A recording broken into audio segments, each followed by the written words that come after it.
So I've got the question to you. What's the better place to be to burn fat? If you want to just burn fat, where should you be? Should you be more in zone 1 or 2 or zone 4 and 5? That's the question I would like you to answer. Hello, welcome to the classroom. Today we'll be talking about the heart rate zones, lactates and other things. It's going to be very simple. You ready? Let's go.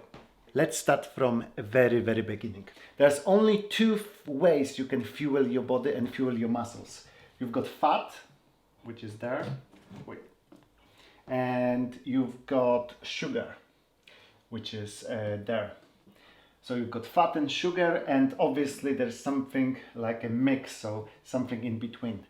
And it's just theoretically, because there is never a situation when you only burn fat, and there is never a situation when you only burn sugar, but it's kind of somewhere in between.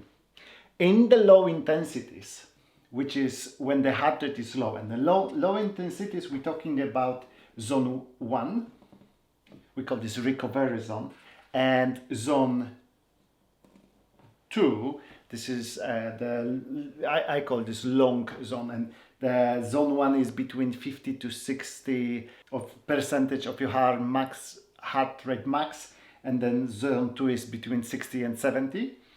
In those low intensities, we tend to burn more fat, and in the high intensities, which is, well, not this one, it's zone 5 and zone 4, we tend to burn more of sugar. There is one more zone, it is zone 3, and the zone 3 is somewhere in between. So now, when we burn fat in zone 1 and 2, we are keeping our blood lactate very low. And what does it mean? That when your body burns sugar, it creates this lactate. And if there is enough oxygen in your system, your body can metabolize lactate. Because too much lactate means that you won't be able to do this forever. You will have to stop because you just feel pain. So in the low intensities, your body is really good with getting rid of the lactate. So it's kind of, this is the line of the lactate. So low intensities, as you see, it's very low, nothing changes. But at some point, and this is like around 80% of your heart rate max, comes aerobic threshold. So I'm gonna stick it here. And then aerobic threshold shows the place where we are, then the lactate starts growing. And it's just growing slowly to start with. So as I said, this is around 80%. In the untrained people, it's 75. In the trained people, it's can up to get to 85. So this is really important for endurance athletes like runners, swimmers, triathletes, to get this really good at this threshold. So that's why you need to spend a lot of time in those two zones to get good at this one. Now, when we keep getting more intensity, around 90% of your heart rate max, there is an anaerobic threshold. And from there, if you cross this line, there is no way back. You know, you've got only like a couple of minutes because the lactate goes crazy up. So you've got only a couple of minutes and you will have to stop, and your body feels like dying. It's like when you are on the bike and suddenly you decided to climb this hill on the highest gear, you're getting to your heart rate almost max, and you've got a couple of minutes there, and that's, you will stop.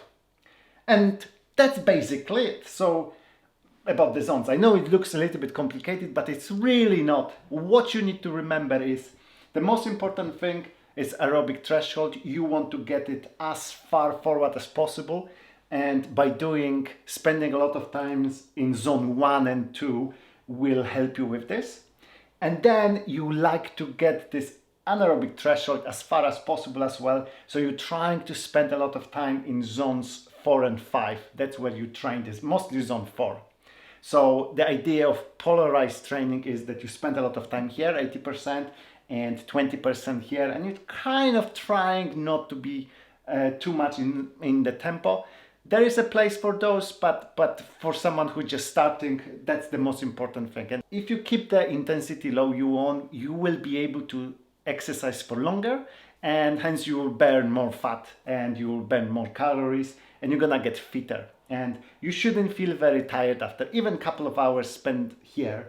They shouldn't make you tired. Where the problem is, when I see, for example, with runners I coach, they spend too much time here, so they burning fat and sugar and they pushing themselves too hard. Sometimes they getting to high intensity and they are kind of like, they're thinking, why I'm so tired after the running. This is the reason. This is the reason. The recovery takes a lot of time when you are here. So one more time, spend a lot of time in the zone 1 and 2.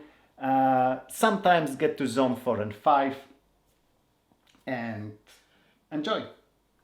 In the next episode, we'll talk about how to establish the heart rate max. Everyone got the different heart rate max. So there is the age comes in the occasion, but there's a really nice way of thinking about this. Is around 220 minus your age, plus minus 15, 20, it depends of the person. And also we'll talk about how to establish this aerobic threshold, because knowing this threshold will allow us to put the training a little bit better. Wasn't that hard, wasn't it?